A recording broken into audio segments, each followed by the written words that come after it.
says I'm live. Okay. There was a little spinning thing, so let's see. I'll pause a moment here with the show and just check in on the stream. Do people see the stream running healthfully in different places? It's funny because I checked my bandwidth before starting and it all looked hunky-dory. It says I'm live now. Weird. What happened? It's interesting because I didn't touch anything on YouTube, but being away from the streaming page seems to have caused it issues. Live now. Hey, all right. Well, let's start the show. Hi, John Park here. Nice to see you. Thanks for popping into the chats. Hello to people over in our YouTube chat. Dave Odessa, Beatograph Avdalhagen, Dave Haworth, W-A-9-O-N-Y, Kais Saidi, Quinman16. Hello. Hi, everyone, for stopping by. The other chat that we've got going on is here on Discord. So if you want to go there, look for adafruit.it/Discord link, and that'll take you to this server, and then pop on over into the live broadcast chat channel. There's a lot of other channels with stuff going on throughout the day, but this is the place to be during a live stream, I say. I'm gonna... Yeah, it looks like YouTube is maybe running. Maybe its stream is healthy. Good. All right, I'll pretend like that's all fine unless you let me know otherwise. So thanks for stopping by over in our chat. Thin Man, Sam J. Ohio, W-A-9-O-N-Y, Starman, Todd Bott, C. Grover, hello. Who else is here? We've got Squid.jpg. We have Thin Man, howdy. C. Grover, Paul Cutler, Liz, hello. Quinman16, what is up, my dude? I said earlier, but I might not have been broadcasting yet, but Autograph Avdalhagen says, you know how you put a project down for a couple months, pick it back up, and realize it's in CircuitPython 7? Yes, the time flies. This does happen. All right. So, what I've got for you today, I've got a coupon code for you can use in the store. I've got a recap of the Product Pick of the Week show from Tuesday. I have a brand spanking new CircuitPython Parsec. I've got a Learn Guide recap, and we are launching off into a brand new project. So I'm excited about all of these things. Also, I said this earlier, here's another data point to consider. Lars does not fit in a Raspberry Pi 4 case. Not really.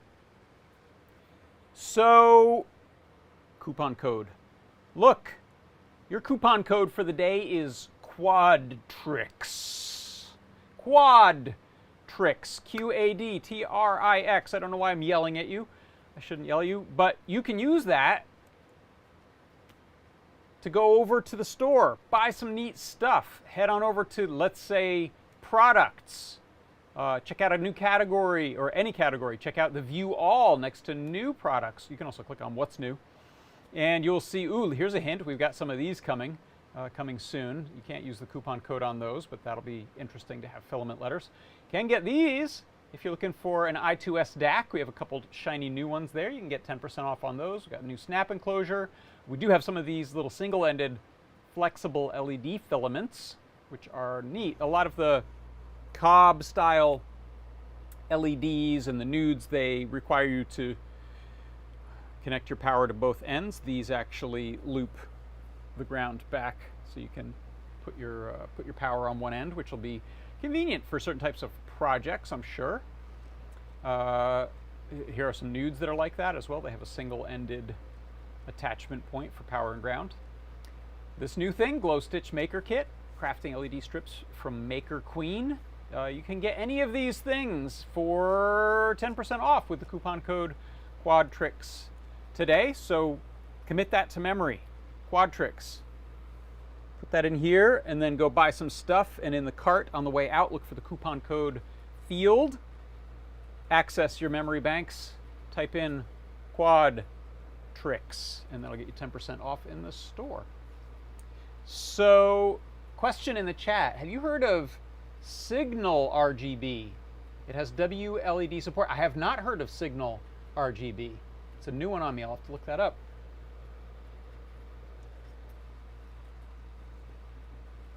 All right.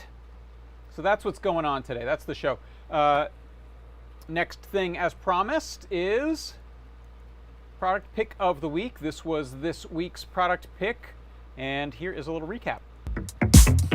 TFT Featherwing 2.4-inch 320 by 240 touchscreen V2. An edge mount reset button. We have an SD card slot on there, and we also have a nice on-off switch. There's also a Stemma QT connector. You can plug in some nice little add-ons. Nice screen on there. Look, there's little me. That's young me with an Apple IIe computer. There's Cappuccino. I'm using the touchscreen in this case to light up the words on top of their little drop shadows there. Since we have a Stemma QT port on there, I can use a little rotary encoder to increment and decrement some numbers on there. I can click to turn that on and off. And I'm just using the touchscreen to bring up some little gradients, some little color bar gradients on there as if we're calibrating a TV. TFT Featherwing 2.4-inch 320 by 240 touchscreen V2. Yep, that's what that was. So let's move right along then. The next thing I've got in store is the CircuitPython Parsec.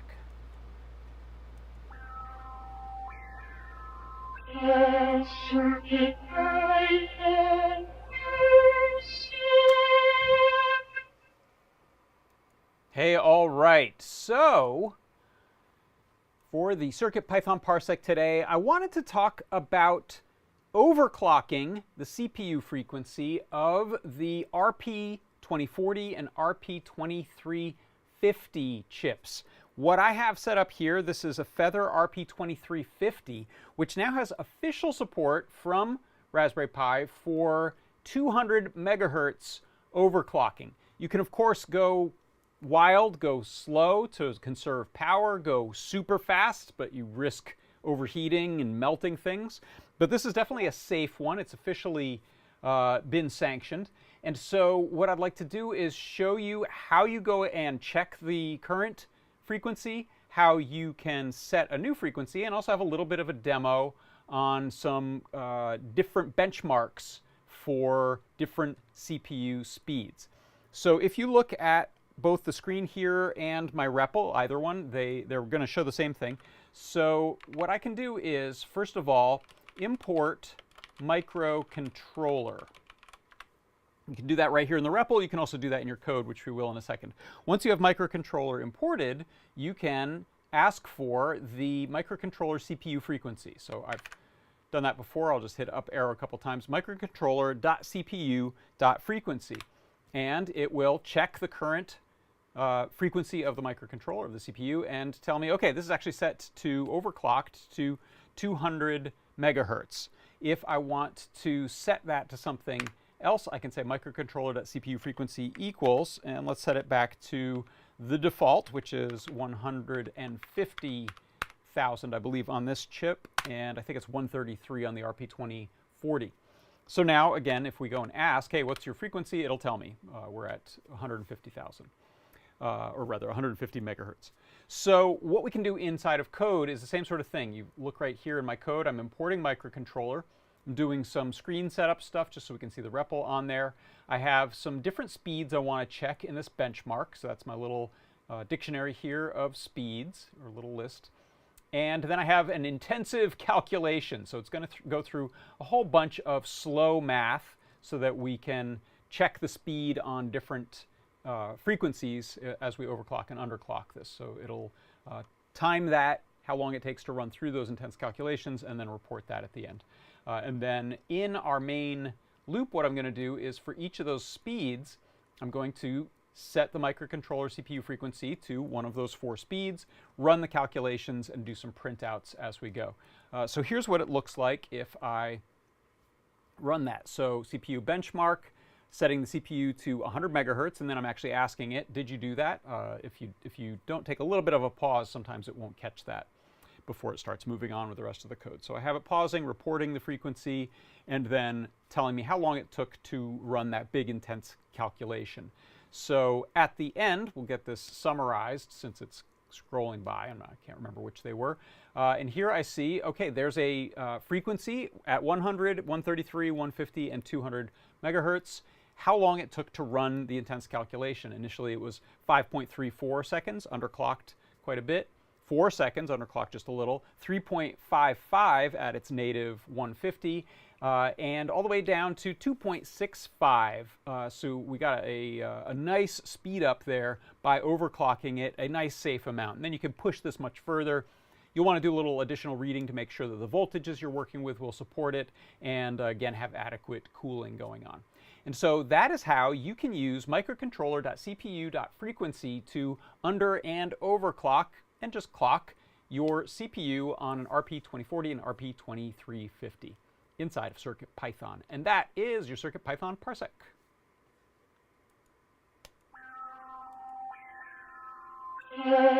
CircuitPython Parsec.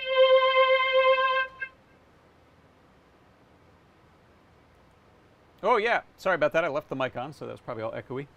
I was seeing a note on the side there. Don't do this on the RP2040. I think RP2040 can be overclocked, but not to quite the same speed. I could be wrong on that. So pretend I only said RP2350 and all of that. I'll go investigate later. Thanks for the heads up, Todd, who's concerned that I've now just broken things. So, oh, it looks like someone was looking for some speed ups in the YouTube chat. Oh, more info. This is only for the RP2040. Not true. This is a 2350 I'm running it on, unless all of it's a lie. I think it's okay. Shall we Google it? I don't want to Google it. Look it up. I think that's. I think that is safe on both 2040 and 2350. But it is a 2350 that I'm running this on right now. And in fact, I think here. Let's do a little test. Let me go back here. I'm going to power this down, and I'll power it back up. I might have to open it so I can hit reset.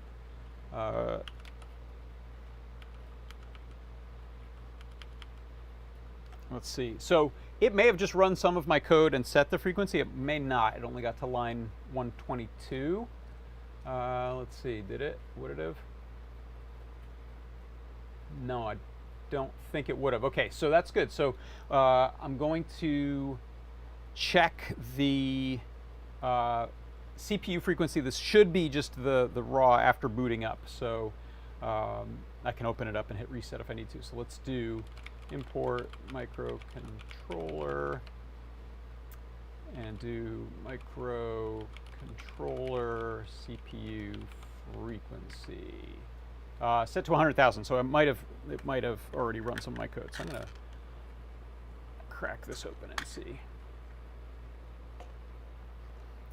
And I'll pull off the. So look, is this a? Yeah, this is a 2350. Maybe this is not sanctioned. This is what Todd was warning me about. So I'm gonna try to do a reset. And then break.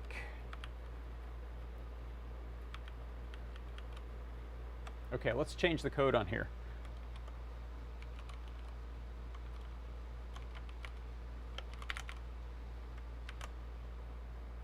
Okay, I'm going to power cycle it.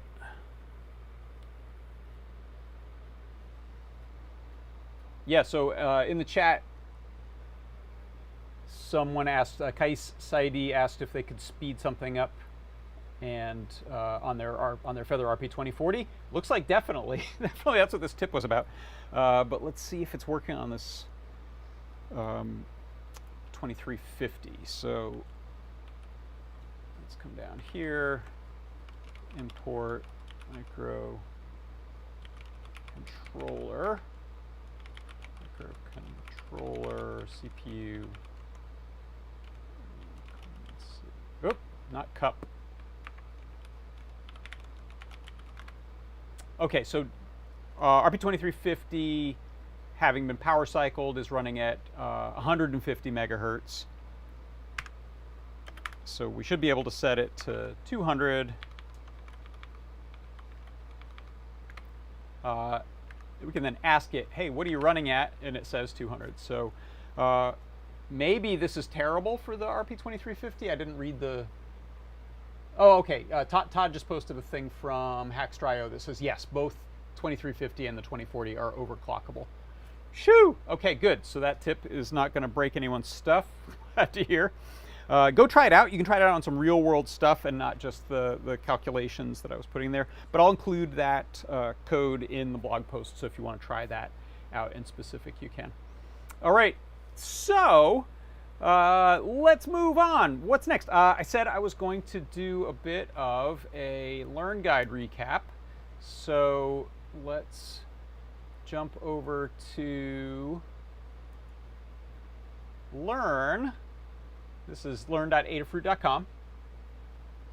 And if you take a look at the new guides section here, this is the latest guide I've put out. It's the USB MIDI host to host. I have the gizmo right there. There's the little pair of CircuitPy RP2040s. I guess we could overclock these, although I don't know if we need to. It seems to work well without it. And here I have a couple of these music computer types of things, sound machines that want to be USB hosts for MIDI, not class compliant devices, but they are talking back and forth, sending MIDI in both directions to each other. No hierarchy, even though USB MIDI sort of imposes a hierarchy. This allows these to essentially be peers, sending and receiving MIDI messages back and forth. And it's all thanks to the little trick of our pair of CircuitPys in the middle, running CircuitPython, and essentially they're using TX-RX UART to communicate the MIDI messages between each other. There's some links from Show and Tell, a little video embed if you want to go see it in action. That was, I think, a decent demo of how this all works once you've got it put together.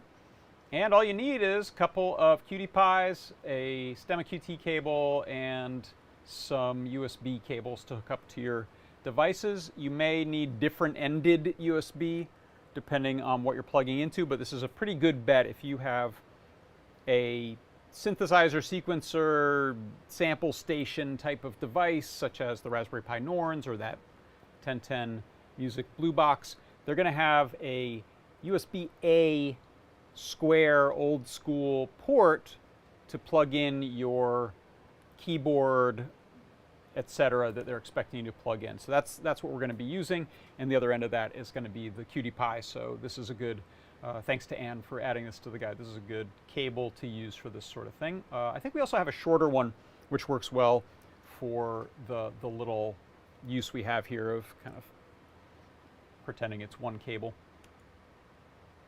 Sorry, I lied a moment ago and said CircuitPython. This is in Arduino. One of the nice things, however, is you can get away with simply putting the CircuitPy into bootloader mode and dragging one of these two UF2 files that I've included here. I color-coded them. I was very proud of that. So download the one that's going to have red LED and the name red. Download the other that's going to have the blue LED and the blue in the name, and then drag these one after another on a pair of CircuitPys. Then if you do want to go and edit your code and make some adjustments, I've got the Arduino code right here that allows you to go through there and make any changes you want to change. Particularly this section here on your names. We have a manufacturer string as well as the red and blue board. If you're uploading from here, you will just need to change this define red board for one of them, and then uncomment blue board and comment the other for the other, so that they have two separate names. It makes it nice and easy for differentiating them on a system. Then if you are ready to prep your boards, you can simply cut the red wire on the stemma QT cable. Just we don't really want to be sharing power between them. We could potentially create some sort of power contention between devices. So cut that, and then we're just going to be sharing ground TX RX. Oh my gosh, there's a little baby mosquito or something. Then inside of software, we're using the PIO UART to allow pin 22 and 23 to be TX RX on one, and pin 23 and 22 to be TX and RX on the other, so that they can talk to each other. I've got a nice little 3D printed case you can use there if you want to, and that is based on a nice little clip case that the Ruiz brothers have. So since we don't have mounting holes on the Cutie Pie, this is a nice snap fit. You just pop it in there and it'll stay put. Plug them in, pop them in the case, ready to go, and then just little brief notes on using them. You can see here I've plugged them into a couple of computer gizmos, picked them as the USB device. One Cutie Pie is the device to the host, the other Cutie Pie is the device to the other host, and then in the middle they'll chat over UART, and off you go. So that is a little recap of that Learn Guide. Let me know if you have any questions about that, or if you put that to good use and hook up some of your gear. As I demoed before, one of the nice uses for this is things like iOS devices, which can be complicated to use as in this kind of scenario. If you had a synthesizer on your computer and a really cool little sequencer on your iPhone, normally that's going to be difficult to operate, but this will allow you to put one cable with two Cutie Pies in between and send your cool little MIDI sequences. Okay, let's see, what have we got next?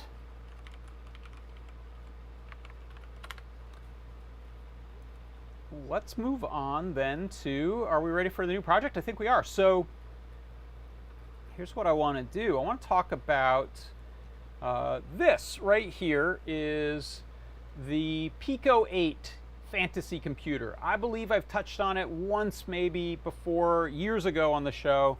It's super cool. I've been aware of it forever. I have barely ever played around with it other than some games like Celeste that came out for it.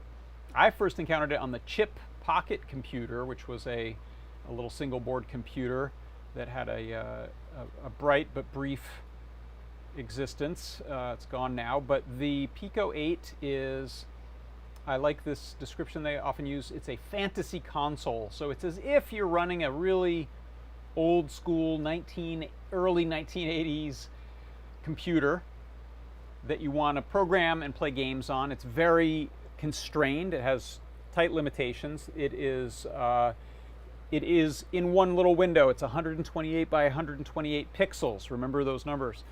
It allows you to boot up, run just a few simple bits of code or simple commands, run small programs that will give you access to a code editor, a pixel editor, a tile map editor, a sound effect editor, and a music tracker for making soundtracks.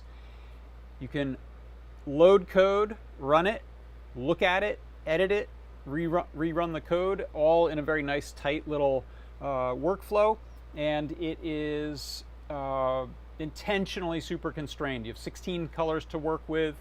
You've got fairly tight limits on the code size that you can run. In fact, you can see here it says 32K is the size of a cartridge. And the code is done with Lua, slightly modified Lua. You can have 256 sprites that are 8x8. There's also a nice provision for making bigger things that are out of smaller chunks of 8x8. And your map can be 128 by 32 tiles. So the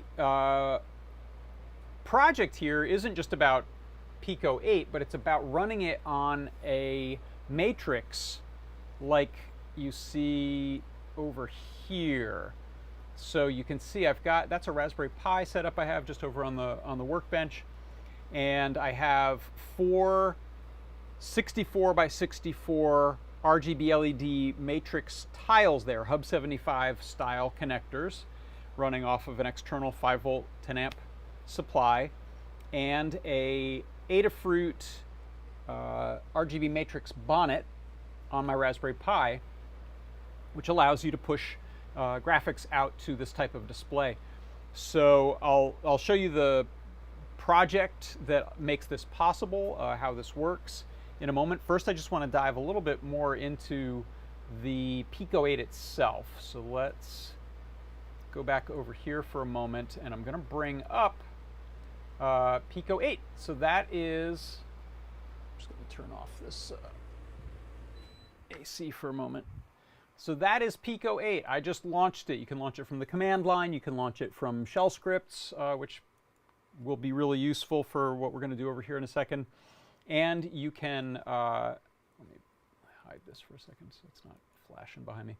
And you can just launch it from an app icon. It runs on a few different operating systems: Raspberry Pi, Linux, Mac OS, Windows. Probably it's been ported to a bunch of smaller things. I think Scott had it maybe running on a Pi badge at one point. Am I imagining that? But check out the site. It's at Lexaloffle, Lexaloffle. I'm going to put that over in the chat.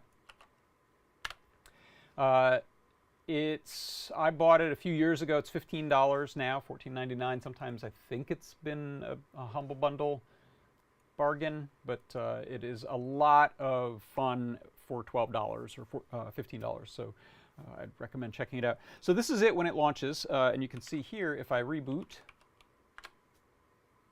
just like you're booting up an old school computer. I've turned off direct port of the sound because the sound effects might end up being loud compared to mic audio, so you might hear that in the background of my mic, but not directly. But it has a lot of great sound effects. So if we just type in help, like they say, you see these are the kind of main commands that you can run. You can load a file, load file name, save a file, run, or hit Control R, resume, shut down, reboot the whole thing.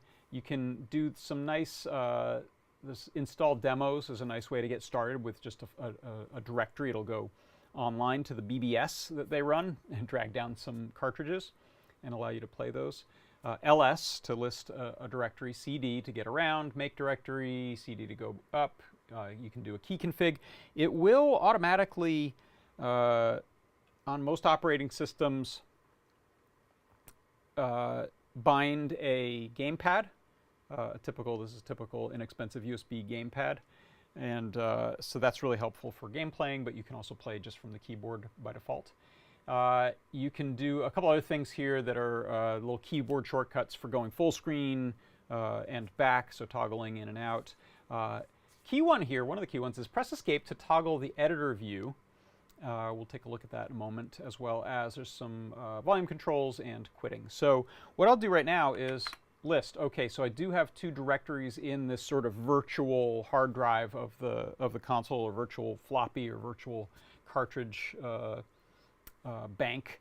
So I'm going to go into, but really they're folders. I'm going to go into, let's go into demos and list those. And let's try this one called API. So I'm going to do load API, this tab completion. P8 is what the Pico 8 file extension is for cartridges. You will also sometimes see game name or cartridge name .p8.png. And I mentioned this a long time ago because it was something that MakeCode was, I think, also inspired by. The cartridges are so small they can fit into the header or some hidden spot unused spot on a PNG file, graphic file. And so there's a fairly standard sized graphic that can be your cartridge, which if you share that PNG even in a message, as long as the messaging app doesn't convert it to a JPEG, but if you are able to share a PNG, put it on a web page, in an email, however, someone can drag the PNG file right into the Pico 8 and play the game, which is super cool. So you get that sort of pseudo visceral cartridge feel. So I've loaded up this game. Now I'm going to say run. So this just shows off a few graphic tricks. This is a fairly 2D console, there's some ray casting stuff that looks pseudo 3D. So using my controller, I'm moving the little dots around in that little grid. I can hold a button down and kind of just pan the whole thing. So it doesn't do too much with controls, but it shows me some neat on-screen graphics. It's doing music, it's doing sound effects. If I hit escape twice, so once just goes back to my command prompt, but if I hit it twice, we go into the editor. So up at the top here, I have the code we're running. This is the entirety of the code we're running. I have the sprite editor, and here are my different sprites. So you can see this rabbit looking guy is made from a bunch of 8x8 sprites. We can use the mouse wheel to make the canvas big enough to sort of treat this as a single thing. So let me go in and give this guy some eyebrows.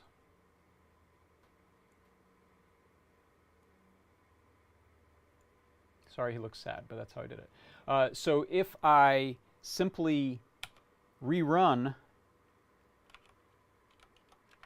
now you'll see I've just updated the sprite that's being pulled into the game. It's just like that, very quick. By the way, I have very little experience with Pico, so if someone in the chat has lots of experience and is saying, hey, there's a faster way to do this or that, please let me know. So I'll hit escape again.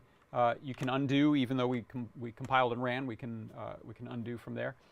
Here are, this is the background, just this sort of starry background that we're looking at. These are sound effects. Turn that volume up a little since it's not persistent. So I can change this to maybe a down. Again, if I go back and run,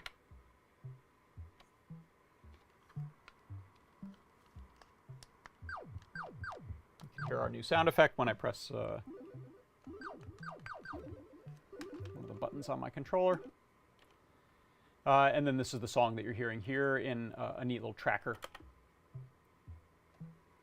Bum, bum, bum, bum, bum, bum, bum. So there's a few different sections to this that play. Now, just code-wise, you can see here, one of the first things it does is it clears the screen to dark blue. So that's what that whole background is, other than the little stars on there. What it's using here is the clear screen, CLS command, but it's also specifying one of the 16 indexed colors. I believe Lua indexes to 1, so it'll be 1 through 16, not 0 through 15. But I can change that color just by, again, type in a new value, hit escape, hit run, and now the game plays with a color 2 from the palette. I think the little color palette is visible up at the top there. If you look at the little sort of diagonal lines, you can see the blue, this sort of raspberry sherbet, a green, an orange, gray, another gray, white, and so on. So those are, I think, the color index there. So that is a neat little demo. If I go and do clear screen, list, we can go back and try a different demo. We can go back and try a different game if we go back into the games directory. Or there's a kind of a nice program we can run. This was in the help, in fact. If we look at help, there's a program called Splore, which is the Explorer. And this gives us a nice interface using just a gamepad, which is great if you build this to run automatically full screen in sort of a kiosk mode. So you can use that to be able to get around to launch games, to go back without needing the keyboard and mouse. If you're playing. If you're editing stuff and typing code, you'll want the keyboard and mouse. So I can go here and look at, for example, that same set of folders that we have, the demos and games. So if I click on that and run.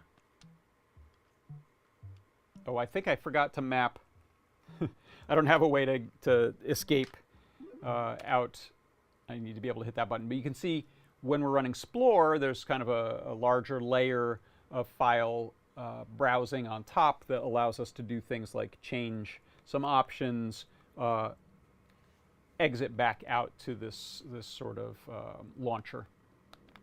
So here are a bunch of nice demos. I want to show one that I'm going to display in a second over on the matrix display, because this one's nice. Darker games look better on these, particularly over video.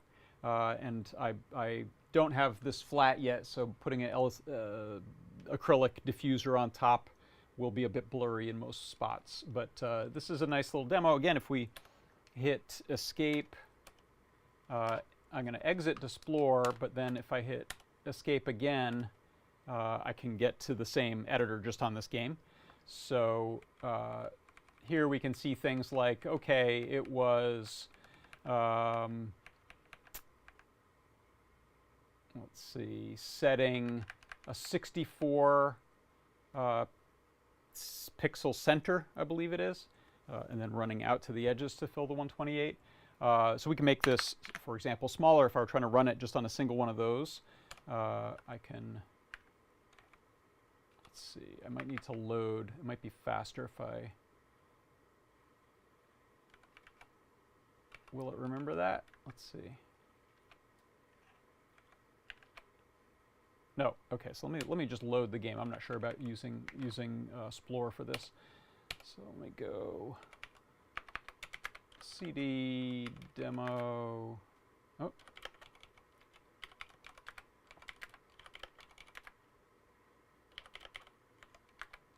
Demos. Load waves. Let's set this to 32 and then run it. And there you see I've just moved that into a smaller section there, which is kind of neat. Someone asked, is it British software? I actually don't know. It might be. I'm not sure where it came from. So let's see. Games-wise, also, this is where Celeste, I think, was first written. A really fantastic platformer, and it's, I believe, free and comes with if you buy the Pico 8, I think you get that for free. It's in the games directory.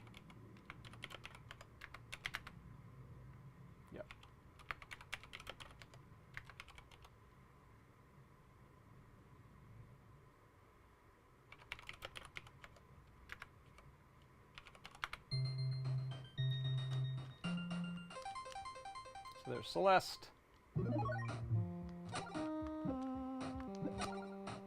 Dead. Do that a lot in this game. All right, so that is the foundation of this. Now, if we take a look at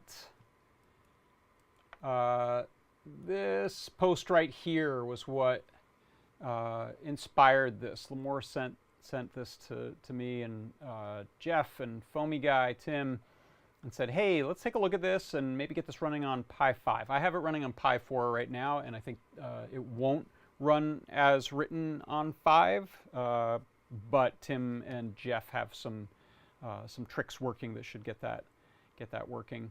What this script does, it'll take you over here to this with pretty simple instructions, and I'll write these up in the guide very explicitly how you do this. But essentially, you're running some code that does very fast, like 1,000 times a second, screen grabbing of the video buffer and throws that up to the display. So we'll get the game window playing directly one-to-one on the matrix display, and it just pushes that over.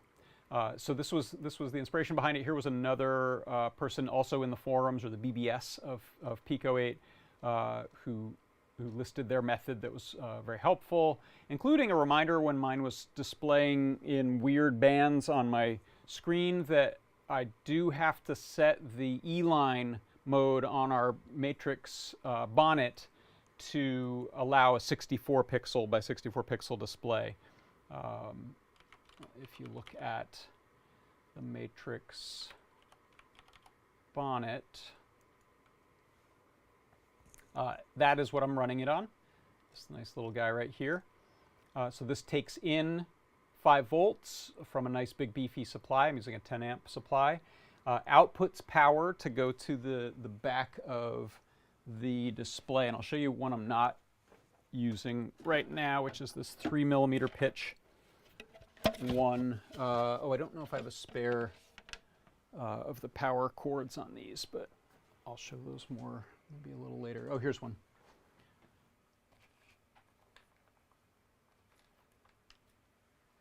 So this is a pretty typical, this comes with the little panels designed to daisy chain between 2 panels, so that plugs in for power and ground, and this end with the little terminal goes into the matrix bonnet where we're getting the power off of an external supply. And then these IDC ribbon cables are used to connect to the bonnet as well as each of these to each other. I also recommend getting these little magnetic feet. I think it's an add-on. I don't think it comes with these, but the little magnetic feet are helpful if you have a piece of steel, some ferrous metal like that to stick them to while you're arranging things. That can be helpful. But I'm planning to build a nice frame for this that will be able to replicate if you want to hang this up on the wall. And the idea is to have a sort of embedded, hidden Raspberry Pi game controller. I may look at doing Bluetooth or not, but just walk up to it and play kind of thing. So let's see. This mentioned the little E-line solder point, which you can see on the underside of the board. It is this little set of copper jumpers there. You set the E to either 8 or 16, depending on the type of panels you're using. For our 64 by 64 ones, you just do a solder blob between E and 8 there. And that's it. So that's what it's running on, and I just have a Pi 4. So let's go over there and take a look. So let me put this as the big screen, and it'll set me into the corner there. So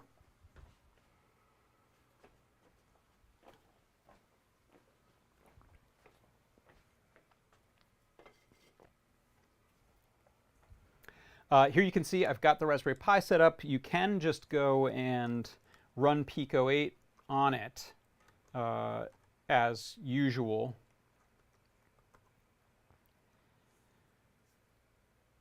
And there it is. If I can remember the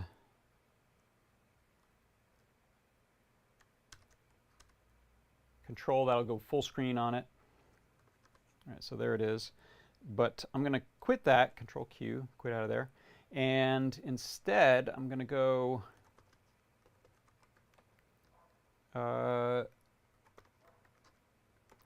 run a shell script, which is let's run Splore. How about? So run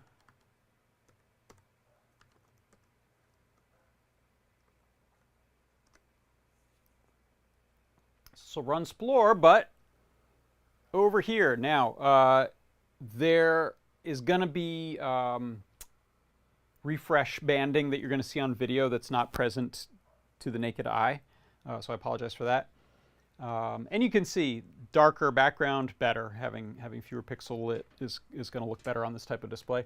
I do have the acrylic sheet, which you can see looks pretty nice when it's pressed up against it. But this is a little uneven right now, just because I have a lot of cabling it's resting on. But you can see I'm able to go navigate to our demos games. So let's go to demos. There was that demo we played before. This is why I wanted to show, oh, how about this one, Dots 3D? This is kind of cool. So pretty cool. I think that looks really neat.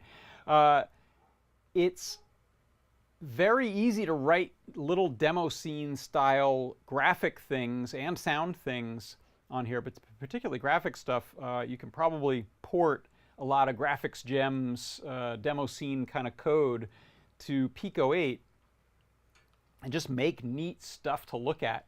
And it's all small enough that you could probably use your D-pad to just go between different demos. So I actually don't know. I don't think I have this mapped in a way that I can get back to Splore, can I? Yeah, I think I'll just have to quit it and rerun it. Sorry. I'm sure there's a way, but I just don't know it.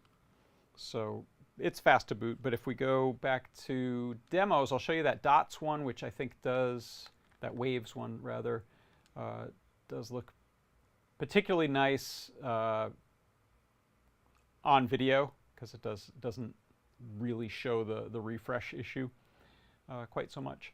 But just for context, you can see there, since we're on the overhead, we have a nice big display. These are the 2.5 millimeter pitch LEDs running right now. I actually am going to build a bigger one, which is with these 3 millimeter pitch. So you can see it'll be quite a bit bigger. My only issue was to array 4 of them with a connection back to the Pi. The IDC cables, the ribbon cables that ship with these are too short. So I'm going to have to get some longer cables. I might still have some, I might be able to make some or dig through a box of old PC stuff and find some ribbon cable. I have some of the ends, blank ends for.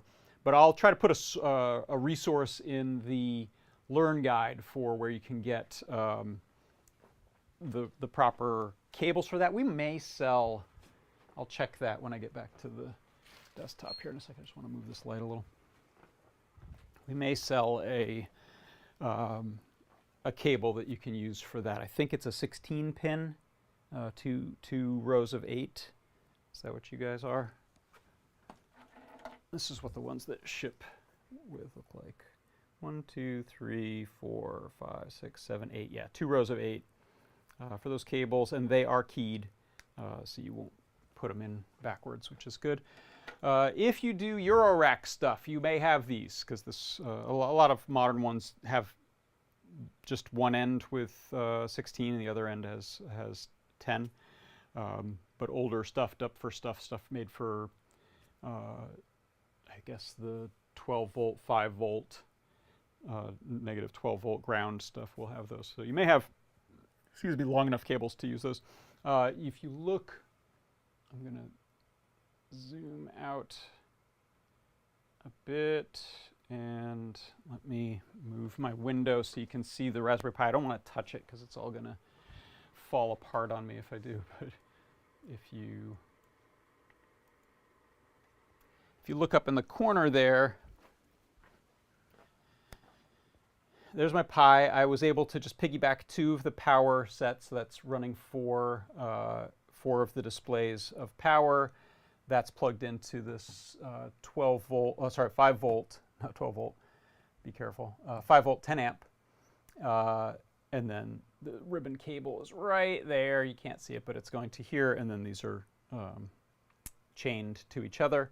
And then I've just got HDMI running to this monitor. I've got gamepad plugged in. That just worked right out the gate. There was no configuration necessary.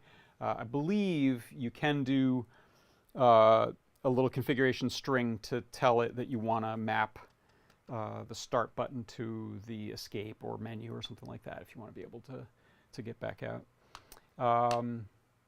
But that is that demo. Let me see if we can launch any others.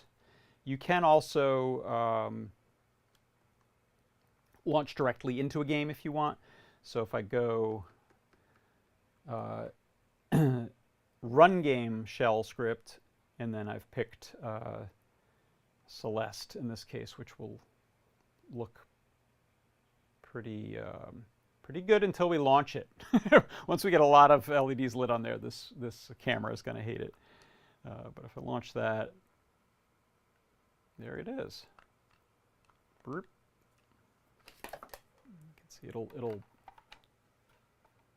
look really nice with a diffuser on top. but I do have this refresh issue. You're gonna watch me die this, just the beginning of this level many times, so I'll get out of there. Control C out of there.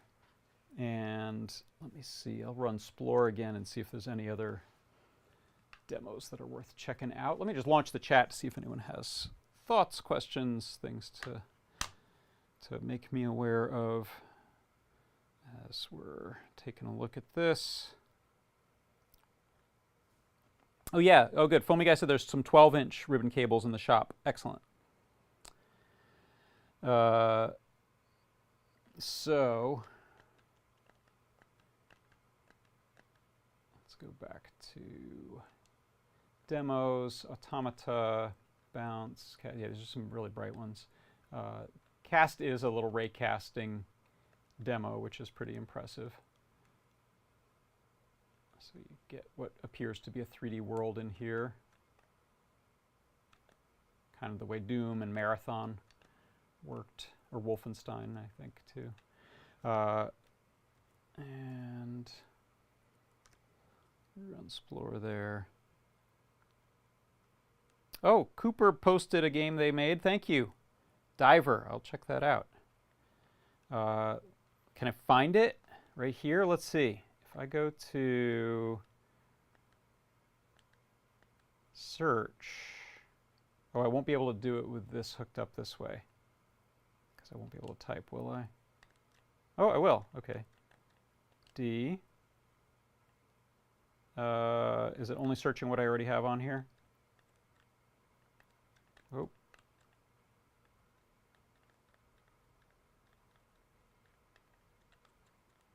I don't know how it thinks that that's a search for the letter D. Can I get back up to the search? Oh, gosh, I'm breaking things. All right. We'll see what that ends up being. Hey, what are you? Oh, gosh.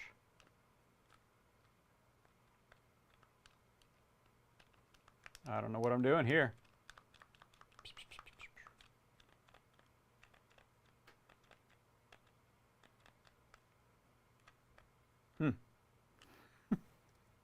We'll just go back to demos real quick, and then we'll end this. But that is really exciting because I've seen these. Have you seen these in arcades where there are big LED panel matrix display wall with an enormous low-res game?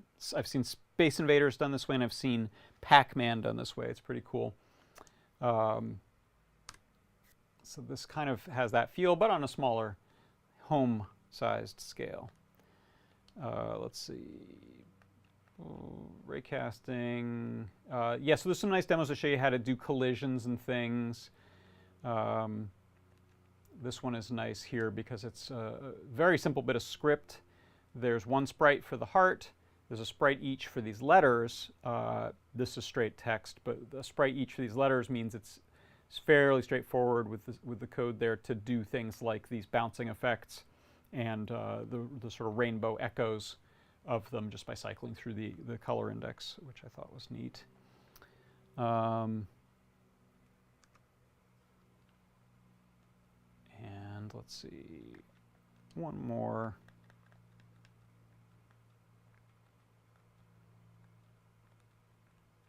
Go back to Waves. Waves, like I said, it's a fun one to just go into the code. It's really simple. In fact, let me run it on here.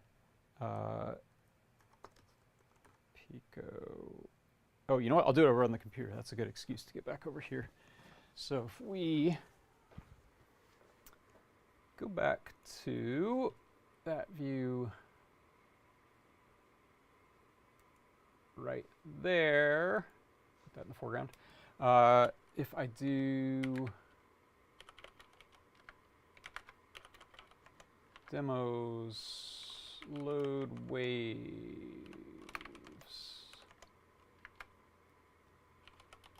Okay, so if we run it, that's the same one we were seeing there. You can,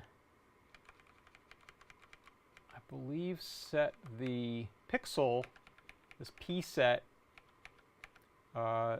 we could just go to a different color. What did we find before? 2 is that sort of raspberry. So if I go and rerun that, you just change the color there. Or you can do things like adjust, cycle through that color over time and do some like rainbow effects on the wave and things like that, which is neat. So I was playing around with that earlier. But a lot of fun to go and do some old school, simple, ultra constrained game development. So check it out and stay tuned as I build a cool, I think, cool frame display housing for this, so that it could be suitable for gifting. Put it on the wall and just play Celeste to your heart's content. All right. Anything else that I forgot before I go? Don't sleep on this one. Quadtrix. That's right. It's a matrix made of 4 matrices. It's a quadtrix.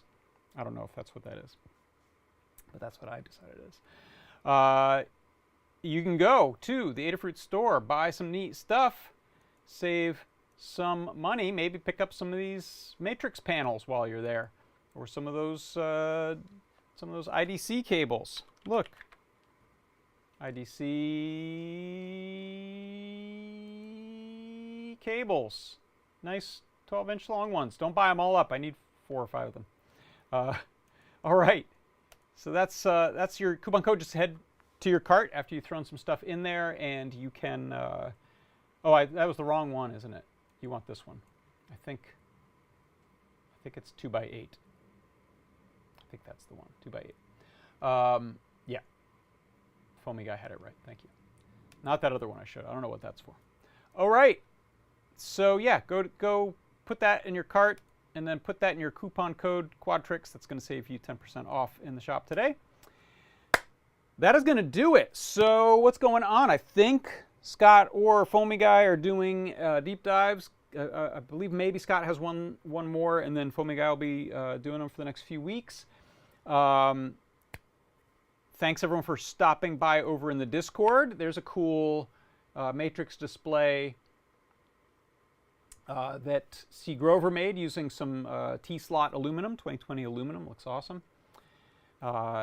The weekend may yield a Desk of Lady Ada, often on Sundays at various hacker times. I'll be back on Tuesday with a product pick of the week, and then Wednesday we'll have a 3D Hangouts, a show and tell that I'm going to be hosting, and then an Ask an Engineer after that. I may have missed some things, but yes, Foamy Guy confirms Scott's this week, and then next few after that will be Foamy Guy doing some neat-o stuff. So come on by. Thank you, everyone, for joining me today. For Adafruit Industries, I'm John Park. This has been John Park's Workshop, and Lars and I will see you later. He's having a nap. Bye!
Thank you.